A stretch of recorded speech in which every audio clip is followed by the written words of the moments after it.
Good morning, everybody. Last week when I joined on my podcast, I cut off a little bit. So if I was just awkwardly staring at you as you clicked to listen in, that is why.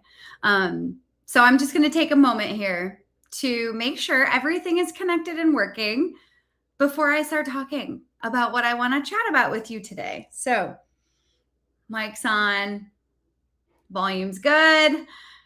Video's looking all right. Summer beach hair is on point. All right.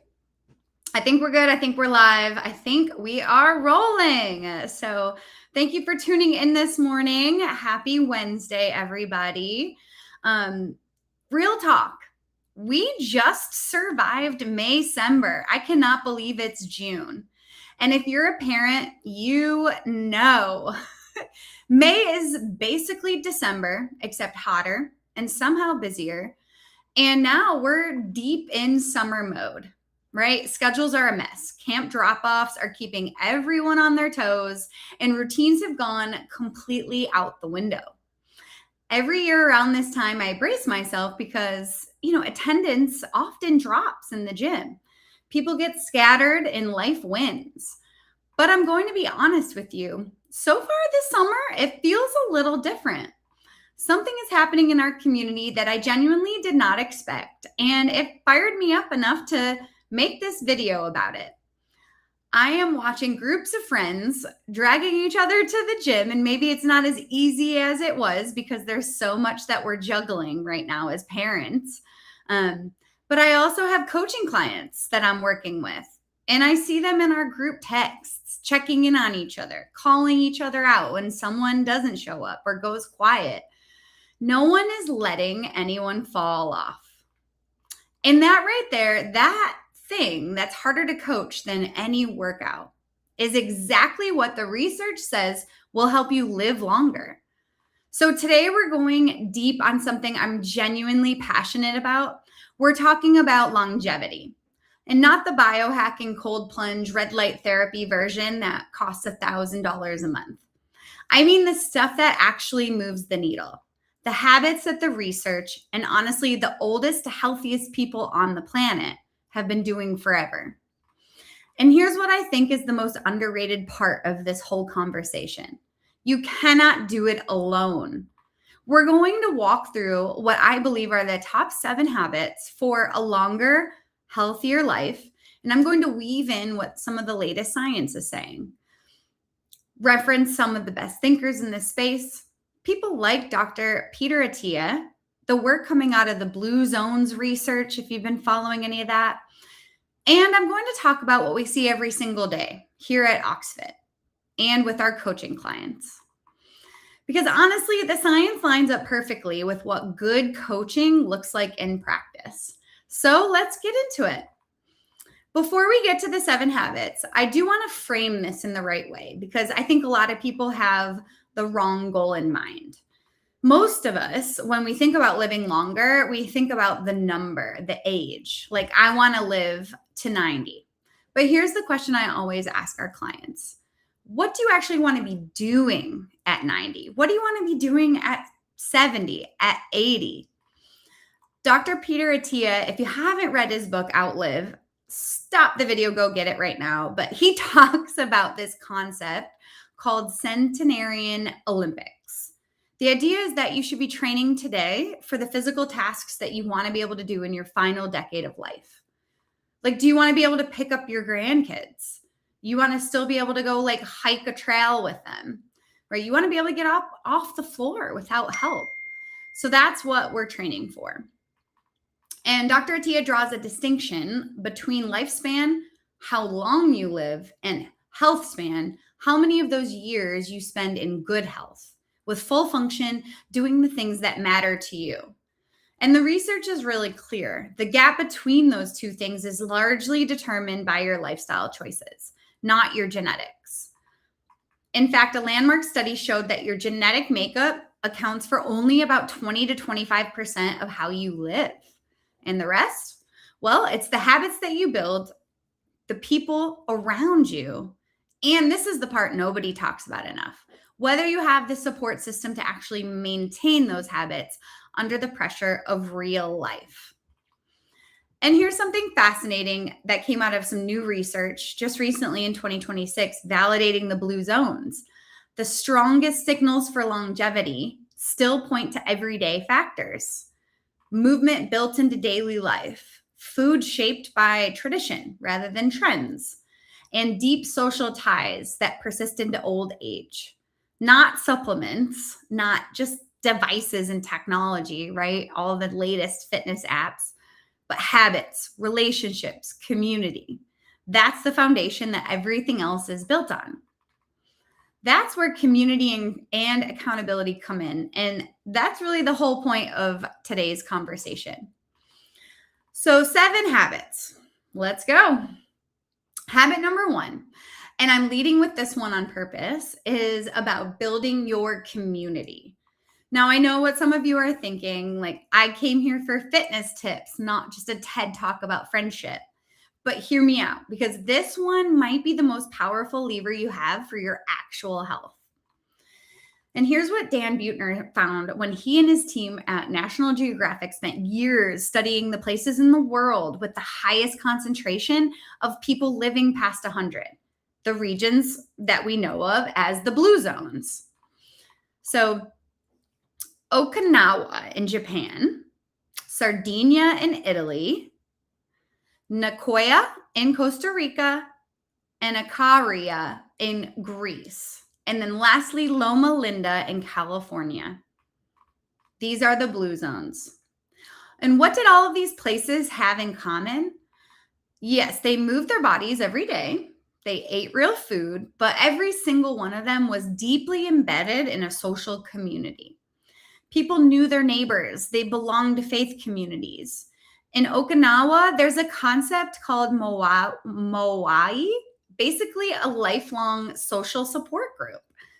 5 or 6 friends who commit to each other for life. They share resources, show up for each other, hold space for each other's problems, and research shows that having this sort of accountability group is directly associated with longer life. And the science is staggering on this. So research from Harvard Medical School has shown that lacking strong social relationships is as damaging to your health as smoking 15 cigarettes a day. And it found that social isolation is one of 14 modifiable risk factors that together could prevent or delay nearly half of all dementia cases. And here's the part that gets even more interesting. On a biological level, research has found that positive social interactions actually counteract the biological stress response. High levels of social support are directly associated with better aging outcomes, including reduced rates of cancer, increased immune function, and longer life. So community isn't just emotional. It is actually biochemical. Your relationships are literally changing your biology. Let that sink in. Loneliness is a biological health risk. And the solution? Community. One of the most powerful medicines we have. And now here's why this matters in a fitness context specifically. So when people work out alone, the research is pretty consistent. They quit faster, they push less, and they're far less consistent over time. But when people are embedded in a fitness community, the story changes completely. There's accountability, there's social identity. You don't skip a workout because you don't want to let your group down. You push harder because someone next to you is pushing hard. You know, I always joke with our 5:30 a.m. crew when I go work out with them, just how hard they push and how hard it makes me push at a really early hour in the morning.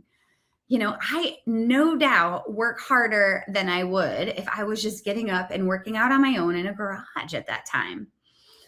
There is a special bond between the group that is really indescribable, especially at that hour. And it's a fun, friendly, competitive spirit too, you know? Like they talk smack to each other, but they also support each other and encourage each other and call each other out when they don't show up, you know? And it's pretty awesome to witness, and when they first started, a lot of them were walking in with their heads down, not really eager to talk to people. But the way Oxfit's programming is structured, we not force people, but kind of, we push people towards getting to know the person next to them that they're working out with. We want you to know each other's names, and we do that for a reason. Sometimes people down the road thank us when they realize that there is actual intention behind that. Sometimes they don't, and that's okay, but it is to help you build community. Because as experts in the fitness industry, we know that community can help your results. It can help you get the results you want from a fitness aspect. So yeah, a lot of people don't consider that. So the transformation that you see, it's not just fitness, it's overall health. And that's what the Blue Zones have been doing for centuries. And that's what really a great coaching community can replicate for you. That's what we do here at Oxfit, is create a community for you with people that are like-minded, positive people, just trying to, take advantage of an hour in their day to be the best version of themselves. All right. So habit number 2, and this one's really personal to me. Do hard things and do them with someone who holds you accountable. These are two sides of the same coin, so I'm treating them together. First, the do hard things piece. There's a growing body of research on what's called hormesis, the idea that small doses of stress, physical or mental challenge, actually make your body and mind more resilient. Exercise is the most obvious example. So when you stress your muscles, they rebuild stronger. When you stress your cardiovascular system, it adapts. But this principle goes broader than just the gym. Doing hard things, taking on challenges that push you past your comfort zone, builds something that researchers now call physiological resilience. And it's deeply connected to longevity outcomes. People who approach aging with what's called a challenge mindset, who see hard things as something to engage with rather than avoid, consistently show better physical and cognitive health as they age. Dr. Attia is very direct about this. Exercise is the single most powerful drug that we have for extending health span. Not a supplement, not a medication, exercise. And he talks specifically about VO2 max, your cardiorespiratory fitness, as arguably the most and best single predictor of longevity. And research from 2024 confirmed that cardiorespiratory fitness is also one of the strongest indicators of brain health across memory and cognition as we age. And here's a number I want you to hold on to, because I genuinely believe that it's motivating. So research from 2025 found that even an 8 to 12% improvement in your VO2 max correlates with better glucose control, reduced visceral fat, more consistent sleep, and improved mood stability. And these changes show up within the first few months, really, of structured training. And you don't have to be an athlete, right? Just start moving. You don't have to be anywhere near perfect. You just have to start and stay consistent. And then the compounding benefits come faster than most people expect. And here's the kicker. You don't just benefit from being fit in your 60s and 70s. The habits you build right now are what create the trajectory. Peter Attia calls this squaring the longevity curve. Most people decline gradually for decades and then fall off a total cliff at the end. But the goal is to stay high on that curve for as long as possible and then have a short, steep decline right at the very, very end. But that requires doing hard things consistently, not heroically, just consistently over time. Which brings me to accountability, because here's the brutal truth about humans. We are terrible at keeping commitments to ourselves. We're great at keeping them to other people, but to ourselves, we negotiate, we rationalize, we snooze the alarm, we say we'll start Monday, we make all sorts of excuses when it comes to us as individuals. And this isn't character flaw. It's neuroscience. Our brains are wired to conserve energy and avoid discomfort. Willpower is a finite resource, and research on behavior change is very, very clear. External accountability it dramatically improves adherence to exercise and health behaviors over time. A coach does something very specific. They make your commitment to yourself feel like a commitment to someone else. When you know your coach is going to check in, when you know your training partners are expecting you to show up, the calculus changes. The social contract kicks in. Even though you don't want to, you show up. Okay, so I have to insert a little story here about my client. Let's call her Sarah. So this was a personal private coaching client of mine, and she had been to so many different kinds of gyms before trying out OxFit. And she had done so many various different challenges or boot camps, like 6-week challenge to lose 5 pounds, etc. But she never stuck to one. She would do it, maybe get a little bit of a result, and then completely, just go back to her old ways and put the weight back on, and even drop off entirely from the program in the gym and quit. This time around, though, she signed up for our 8-week program. It's not a challenge. It is an 8-week coaching program that builds sustainable habits so you continue seeing success long after even potentially working with us, right? And so the way our coaching program is built is so that you can maybe someday fly free and keep the success and keep the rate of growth going, right? She had never experienced something like that. And she worked with me for eight weeks, continued for 1 more month because she wanted to make more progress. And then now she's flying solo in the gym. And she reached out to me the other day and just said, I have never stuck to something this long. I have never continued to see results after doing a program or a challenge. And she is down an extra 5 pounds from when we started working together because of the habits she put in place while her and I were working together. And that's what's different about our coaching program and the accountability that we provide. So I had to share that story about Sarah because she is really motivating, and it's so exciting that she's still with us, still kicking butt. So that's why accountability isn't just a nice to have at OxFit. It really is the core fundamental product of our program. Anyone can write you a workout program. You can download one on Google, but the real work of coaching is showing up for people when motivation fades, and it does. It always does. And that's when the relationship matters, right? That's where we get to know our clients so well that we can understand what they need to keep going. And that's where real results are made, sustained, and continued. All right, habit number 3, I'll be honest, I think it's one of the most underappreciated longevity tools we have. Build and protect your muscle. Not just for how you look, not just for the gym selfie, for how long you live and how well you function for every single year of your life. Here's what most people don't know. Muscle loss is not just a cosmetic problem. Starting in your 30s and accelerating significantly after 65, your body begins losing muscle mass in a process called sarcopenia.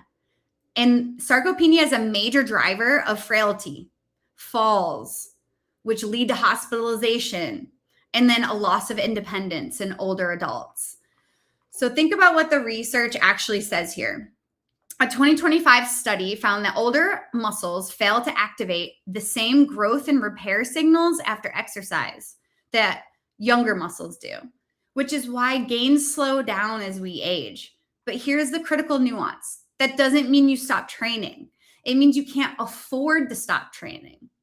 The gap between someone who trains consistently in their 40s and 50s and someone who doesn't is enormous by the time you hit 75. And the consequences go way beyond the gym. We're talking about your ability to get out of a chair, to carry groceries, to catch yourself if you start to fall. Those are the things that Dr. Peter Attia is talking about when he says, train for your centenarian Olympics.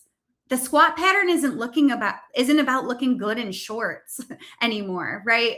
It's really about being able to get up off the toilet when you're 80. That's real life. And that's what we're building towards. Now, here's the good news, and it's legitimately exciting. Research consistently shows that strength training is the most effective intervention we have against sarcopenia. It improves grip strength, gait speed, balance, and overall quality of life. And you don't have to go crazy with volume. Studies show that the longevity benefits of strength training peak at roughly like 40 to 60 minutes per week for older adults, and 2 to 3 solid sessions per week.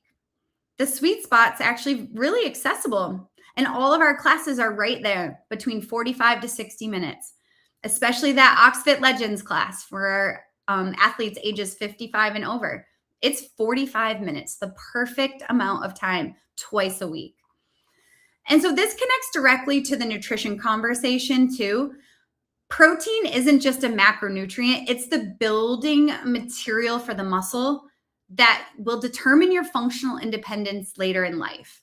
So as we age, we develop what's called anabolic resistance, meaning our bodies become less efficient at using protein to build and maintain muscle. So if you're over 40, prioritizing protein at every meal is not optional. It becomes even more important. It's one of the most evidence-backed longevity strategies available to you. And here's the coaching angle. So a lot of people, especially people who haven't trained with weights before, or who maybe took a long break, feel intimidated by picking that up again later in life, right? And they don't know where to start. They're afraid of maybe injuring themselves. And without someone guiding them, right, they either avoid it entirely, or maybe they do it incorrectly if they're doing it on their own, and then they do get hurt. That's where Oxfit comes in. And we're so excited to have made a profound difference here, especially with this Legends program that we've created. It's built for people over 55 to 60 years of age. And it is a small group class, no more than 8 to 10 people. And that way it allows us to really teach these folks how to squat properly, how to hinge, how to pick something heavy up off the floor without throwing their back out, how to push and pull with good mechanics. And it's an investment, but it's an investment in decades of healthy movement and health span and lifespan. Our Legend coaches can meet you where you are to help progress you appropriately and then keep you consistent over time. So I have to tell you about one of my favorite people in our Legends class. So she's around 60 years old. Let's call her Sally. And when she started with us, she could hang from a pull-up bar for about 15 to 20 seconds. She could get up there and hang for a little bit, right? And that's like a good start. But that was a ceiling for her, right? That was all she could really do until she started moving with us and lifting weights more consistently. And now I get really excited about this. She's hanging from a pull-up bar for 90 seconds, supporting her full body weight. And the transformation in her confidence alone is just something special to see. But here's what I want you to really understand about what's happening there. The strength isn't just a gym win. Research actually shows that there's a direct correlation between this kind of functional grip-based strength and a reduced risk of dementia and cognitive decline later in life.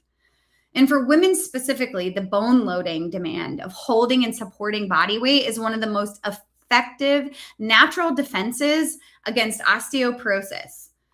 So she came to get stronger, and she did. We have the data to show her that she's stronger and more likely going to combat these things that can take the best out of people when they're older. So a huge win and a really, really fun story to share of Sally's. Okay, habit number 4. So this is one that I know a lot of people in the fitness world, myself included, honestly, have historically treated as kind of optional in life, right? And that's sleep. We have this badge of honor culture in health and fitness where people kind of brag about how little sleep they get. Like, Oh, I'm up at 4 a.m. every morning. I only need 5 hours. Let me be real with you, though. The science doesn't support that, so it's not really something to brag about. Dr. Attia is emphatic on this point. He calls sleep the foundation upon which your exercise and nutrition strategies are built. If you're sleeping poorly, every other healthy habit you're doing is maybe running at 60% efficiency. So, what a waste, right? Poor sleep is directly linked to insulin resistance, elevated cortisol, increased cardiovascular risk, impaired immune function, and accelerated cognitive decline. And here's one that will stop you in your tracks. Research on chronic stress and aging has found that biological age is actually increased by sustained stress and poor recovery in sleep. Sleep's the primary recovery mechanism. You can literally be aging faster than your chronological age because of accumulated poor sleep and chronic stress. And the flip side of that is also true. Consistent quality sleep is one of the few behaviors that we know can actually meaningfully slow biological aging. Another recent study published found something really powerful. Modest concurrent improvements in sleep, physical activity, and diet together, all three combined, were associated with meaningful gains in both lifespan and health span. So not one of them alone, but all three together work as a system, which is exactly why a coaching program that addresses all of these together, helps you track it, helps hold you accountable to it, is so much more effective than just following a workout plan. The target that Attia and most sleep researchers point to is 7.5 to 8.5 hours per night. Not 6, not 5, 7.5 to 8. Now, look, I understand that's not always realistic with work and kids and life, but I want to reframe how you think about sleep. Stop thinking of it as passive recovery and start thinking of it as the number one most productive thing you can do for your health. When you sleep, your brain is clearing out the waste associated with things like Alzheimer's. Your body's repairing muscle tissue from all the work you did in that earlier in the day. Your hormones are regulating. Your immune system is doing its nightly maintenance. So sleep is not laziness. It is actually a high performance behavior that high performance people and athletes are making sure to dial in and constantly improve. So the habits that support good sleep are actually pretty simple. Try to aim for consistent bedtime and wake time, a cool and dark room, avoiding screens and big meals, right, in the hour leading up to bedtime. And here's something worth highlighting: regular exercise. It's one of the most well-researched interventions for improving sleep quality. So when your coaching program is helping you train consistently, you're also actually building better sleep. So train more consistently, show up more consistently, find your sleep patterns start to improve too. It all connects. Okay, habit number 5. This one might feel obvious, but we've actually moved so far away from it that it needs to be said out loud. Get outside and move in nature. I know it sounds crazy, but a lot of people just sit inside at their desks all day, even just working from home in their house all day, and don't get outside. Get outside, take in some fresh air, right? And don't just move, but be outside. Do both together. So the Blue Zones research is really interesting here. And every single one of these longevity hotspots that we talked about earlier, physical movement is built into daily life in a natural way. So people in Sardinia's mountain villages walk everywhere, right? Okinawans tend gardens, on their own together as a community. And they do this well into like their 90s. It's actually their exercise is tending to these gardens. And the Nicoyans of Costa Rica, they're physically active as part of their cultural routine. Like it's not a separate workout bolted onto their day. It's just embedded in their culture. Movement is woven into the fabric of these areas and these people's lives, and it happens largely outdoors. A 2025 study looked specifically at walking and found that doing it in minimum 10-minute spans not just scattered steps around the house, had the biggest impact on lowering mortality and cardiovascular disease risk. 10 minutes. That's the threshold. You don't need a marathon. You just need consistent, intentional movement. And ideally outside. And here's why outside matters. Nature exposure is a legit health intervention. Research coming out of Japan, where they study what they call forest bathing, shows that time in natural environments reduces cortisol levels, lowers blood pressure, improves your mood, and strengthens your immune function. And sunlight exposure during the day plays a critical role in regulating your circadian rhythm, which connects right back to habit number 4, which is quality of sleep. So go for a low to moderate aerobic type walk outside sometimes, something you can sustain for a longer period of time. That's a great way to improve your cardiovascular fitness and metabolic health too. And it's not glamorous. It doesn't have to be. It doesn't have to look cool, right? But it's a very important type of exercise for long-term heart and metabolic health. So get outside and walk, especially as an active recovery type workout in between your strength training days at Oxfit. All right, guys, number 6. And this one lives at the intersection of like science and something a little bit more personal. Manage your stress. I know we hear a lot about this, especially as moms and in that perimenopause and menopause season, is lowering your cortisol, managing your stress.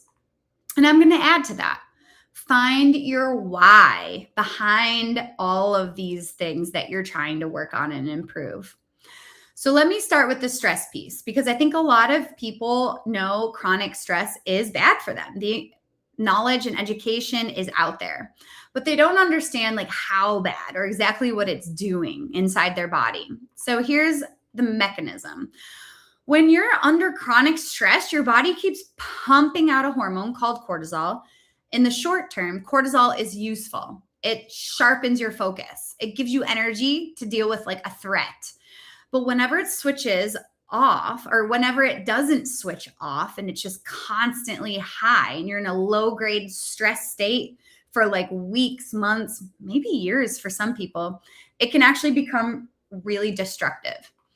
Elevated, dysregulated cortisol has been directly linked to increased inflammation in your body, physical limitations, pain in your joints, cognitive decline, and actually accelerated biological aging. And here's the part that's genuinely alarming. Research published in Cell Metabolism found that biological age actually increases under chronic stress. It can be partially restored with recovery, but only if you give your body the tools to recover. Chronic unmanaged stress is literally adding years to your biological age. It's aging you from the inside out. Now let's connect this to fitness for a second. So one of the most powerful tools we have for managing cortisol is exercise, particularly the kind of consistent community-based exercise that we're talking about with Oxfit. Regular training reduces baseline cortisol, improves your heart rate variability, and builds what researchers call autonomic resilience, your nervous system's ability to recover from stress quickly. So every time you train, you're not just building muscle and cardio, you're literally training your stress response system. But stress management goes beyond the workout too. Dr. Attia dedicates an entire pillar of his longevity framework to emotional health. And he argues it's as important as exercise and nutrition.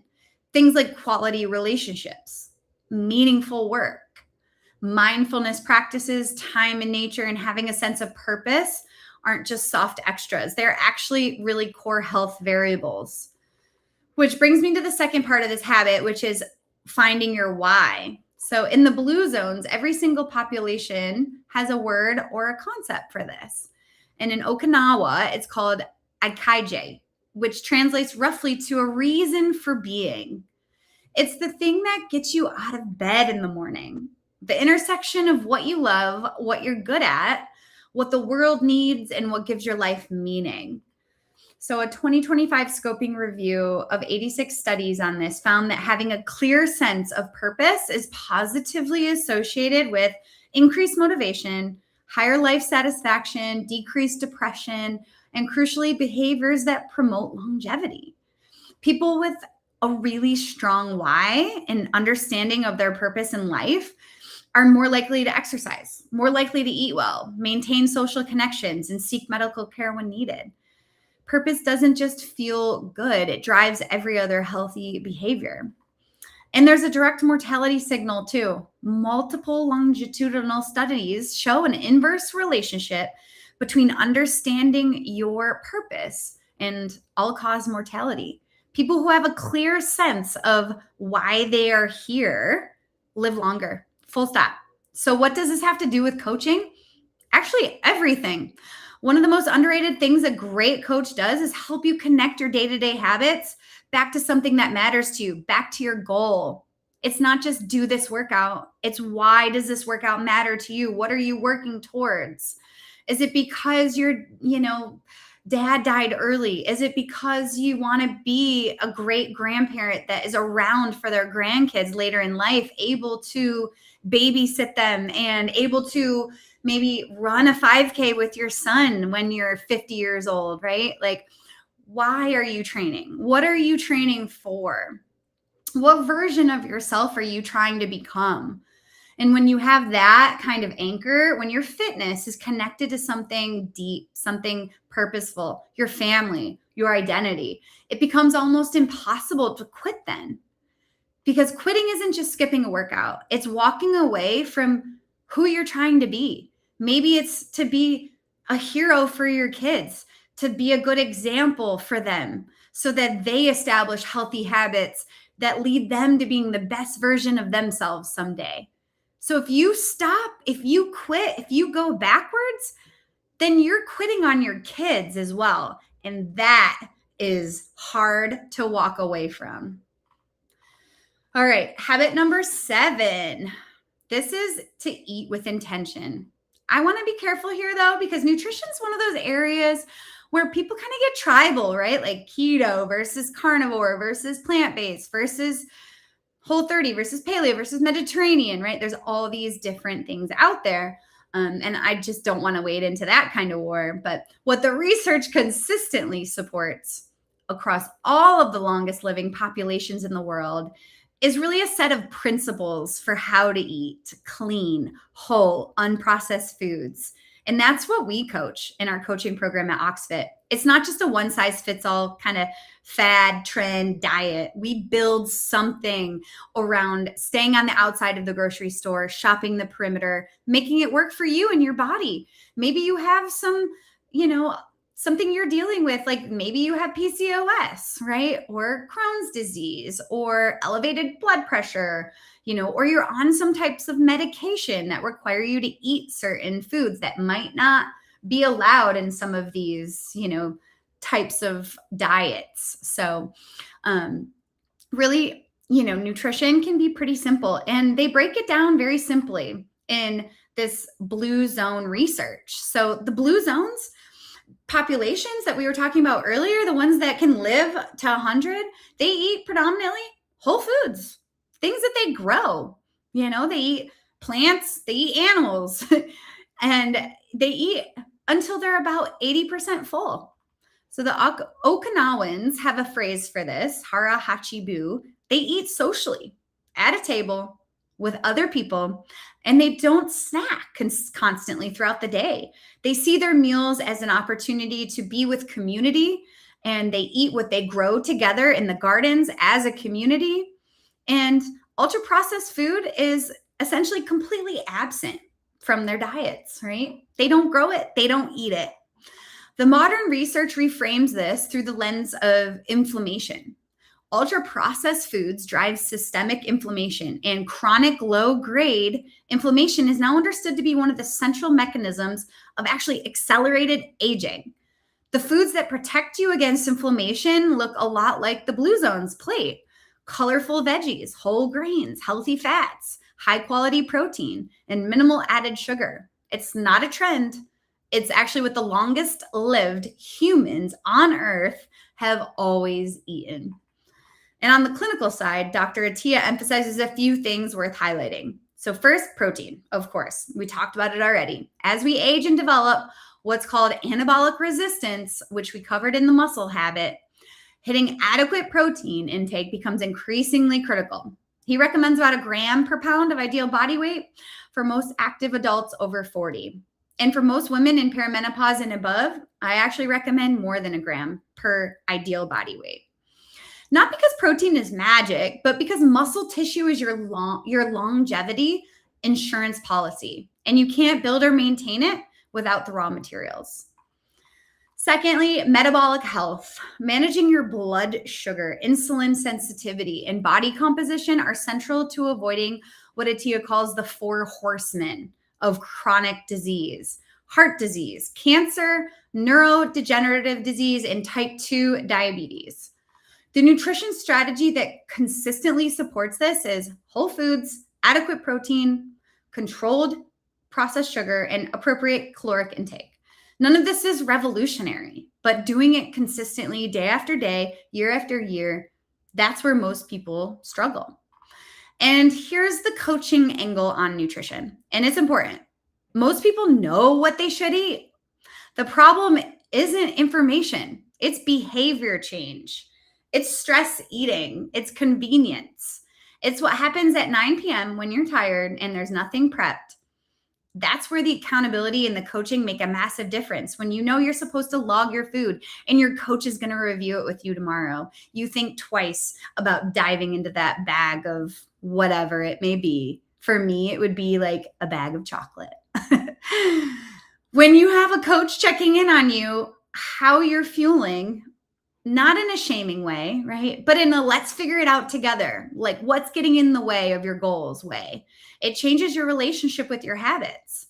It creates reflection. It creates small, sustainable shifts rather than all or nothing swings. And that's what we do at Oxfit. We don't want you to just drop 20 pounds in 8 weeks and then just go back to all of your bad habits once you stop working with us, right? We don't just build this all or nothing approach. It's stacking good habits on top of each other, making gradual progress that you can continue on without us, right? Okay, so that was 7 habits. Let's wrap this up, you guys. So community, doing hard things with accountability, building and protecting your muscle, quality sleep, getting outside, getting some vitamin D and moving, and then managing stress and finding your why. Why are you doing this? That will make you think twice about stopping or quitting. And then eating with intention. What strikes me every time I walk through this list is that none of these are secrets. None of them are revolutionary. I have talked about them multiple times in multiple ways every week on this podcast, right? In the blue zones, these countries have been doing these things for centuries. The research from the best institutions in the world is all pointing in the same direction. So why is it so hard? Because information is never the problem, right?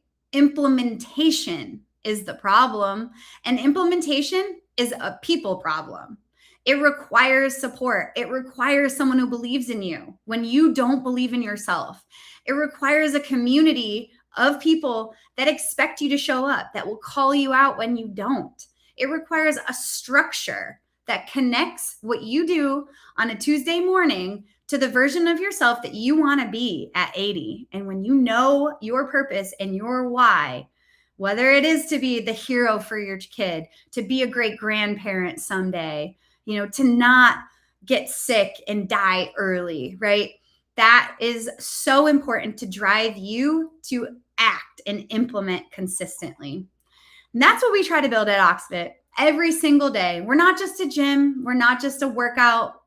It's a system, people, structure, accountability, and purpose that makes these 7 habits achievable for real humans with real lives and real constraints.